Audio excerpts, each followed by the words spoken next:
Shalom, kami dari kelompok 3 akan membahas tentang topik pelayanan dalam hidup Kristen. Di sini kami beranggotakan saya, Pinky Osyamalia Pangarbuan dengan NIM 121420003. Selanjutnya ada Michael Albert Simanulang dengan NIM 121370052. Yang ketiga ada Michael Joshua Sitinjak dengan NIM 121120025. Yang keempat ada Domingus Fidel Ramut Sitorus dengan NIM 121120157. Yang keempat ada Manuel Elroy dengan NIM 121170052. Yang keenam ada Chandra Setiawan Ginting dengan NIM 121370152. Yang ketujuh ada Sheila Debbie Petrisia dengan NIM 121230119. Yang kedelapan ada Aulia dengan NIM 121310051. Yang kesembilan ada Cantika Lumban Gaul dengan NIM 121210096. Yang kesepuluh ada Vito Haloson Rodotua dengan NIM 121210135. Berikut adalah penjelasan dari kami.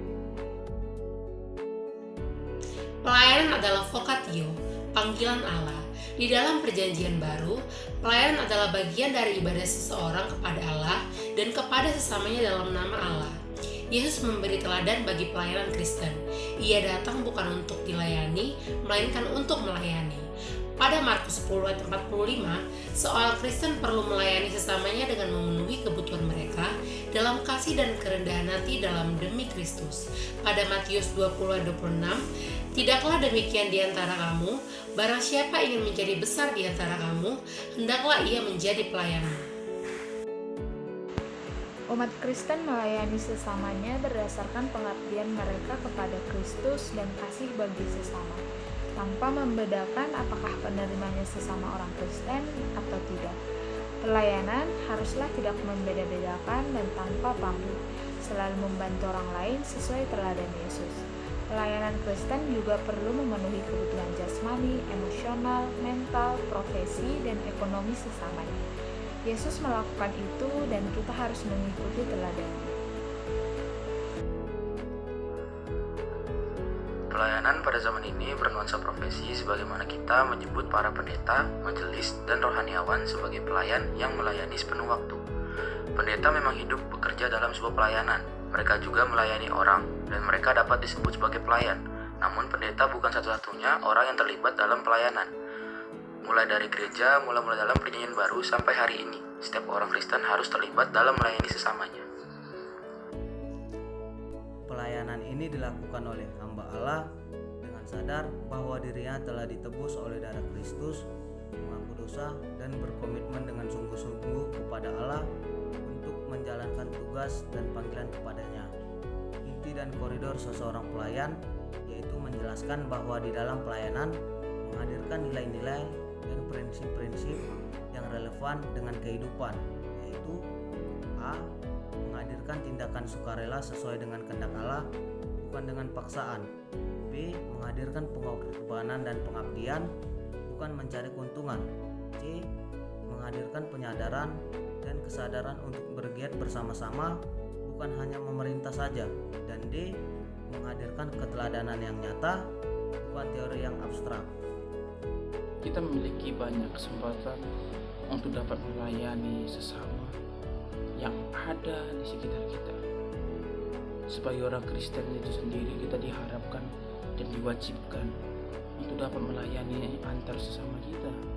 Hal ini bisa dilihat dalam suatu teks Alkitab dalam Roma 12 ayat 3-8 dan juga Roma 12 ayat 10-13, di mana sebagai orang Kristen kita juga diharapkan mampu membantu orang yang kita tidak kenal, bukan hanya membantu orang yang kita kenal. Pelayanan ini bisa saja kita lakukan dengan sederhana, tidak perlu berlebihan, tidak perlu harus hal-hal yang tinggi dalam melakukannya. Sebagai contoh, kita memberikan penghiburan kepada orang yang lagi sedih. Itu suatu contoh yang sangat sederhana, itu suatu pelayanan yang kita bisa lakukan. Seperti kata Yesus sendiri dalam perintahnya dalam Matius 22 ayat 39, kasihanilah sesamamu seperti kamu mengasihi dirimu sendiri. Di mana kita diharapkan mampu mengasihani sesama kita yang berada di sekitar kita, baik yang kita kenal maupun yang kita kenal. Kita harus saling mengasihi, saling melayani satu sama lain. Kemudian kita dapat melayani di gereja. Jika kita memiliki bakat-bakat khusus, kita hendaknya menggunakannya untuk menolong orang lain. Allah memberkati kita dengan banyak bakat dan kemampuan untuk menolong meningkatkan kehidupan orang lain. Nah, tujuan gereja sendiri adalah memberi kita kesempatan untuk menolong sesama. Para anggota gereja melayani dengan melakukan pekerjaan misionaris, menerima tugas-tugas kepemimpinan, mengunjungi anggota gereja yang lain, mengajar di kelas-kelas, serta melakukan pekerjaan gereja yang lain.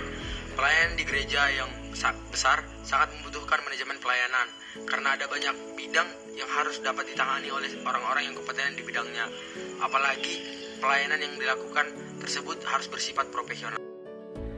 Para pelayan Tuhan memiliki kemauan dan kemampuan yang baik dalam melakukan pelayanan di setiap bidangnya masing-masing. Masing-masing harus menunjukkan pelayanan terbaiknya. Dalam Kolose 3 ayat 23 dikatakan bahwa apapun juga yang kamu perbuat, perbuatlah dengan segenap hatimu seperti untuk Tuhan dan bukan untuk manusia.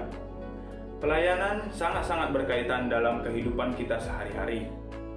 Jadi, kita tidak boleh menggambarkan pelayanan secara sempit hanya di dalam gereja saja.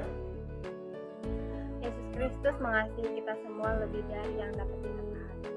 Ketika dia berada di bumi, dia melayani orang miskin, yang terabaikan, yang berdosa, dan yang hina sekalipun. Dia mengajarkan Injil kepada semua orang, orang-orang yang mau mendengarkan, memberi makan orang banyak yang kelaparan, yang datang untuk mendengarnya, menyembuhkan yang sakit, bahkan membangkitkan orang mati. Dia adalah pencipta bumi dan juru selamat kita, namun dia melakukan banyak tindakan pelayanan dengan rendah hati.